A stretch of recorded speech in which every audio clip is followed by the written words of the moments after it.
Welcome back to the place where real stories touch hearts and remind us that even in the darkest moments, hope still shines. If this story moves you, don't forget to share it with someone who needs a little faith today. Now, let's begin. It was the kind of cold winter evening where the wind seemed to whisper secrets through the trees. The world outside was silent, except for the occasional sound of a dog barking in the distance or a car engine humming by. But inside a small, modest house at the edge of the neighborhood, a different kind of silence had settled, one that came with fear, worry, and a mother's weak breath echoing in the dim light. 8-year-old Noah sat curled in a wooden chair beside the bed, eyes fixed on the woman lying still under heavy quilts. His mom. She used to be full of energy, laughing while dancing in the kitchen, humming hymns as she folded laundry, always kissing him goodnight with a promise of a better tomorrow. But now she could barely lift her head.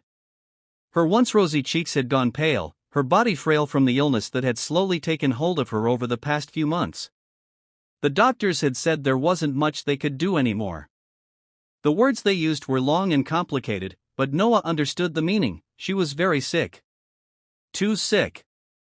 Noah's dad had passed away years ago in a car accident, and ever since, it had just been him and his mom against the world. They had little money, but plenty of love.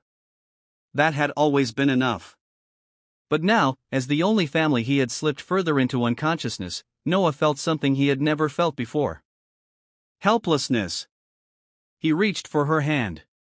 It was cold. He held it tighter, hoping maybe she would squeeze back. Nothing. Noah swallowed hard, then quietly stood up and tiptoed into the kitchen. He stood there, looking around.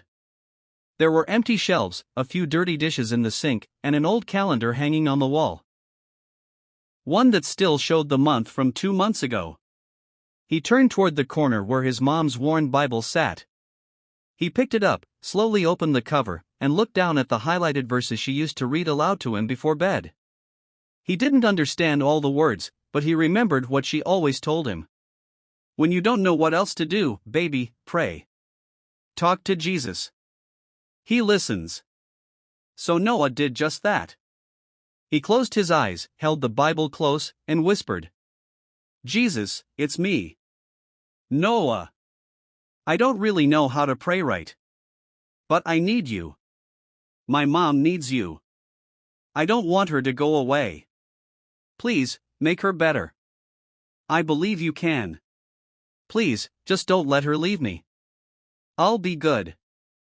I'll help others. I'll even give my toys to kids who don't have any.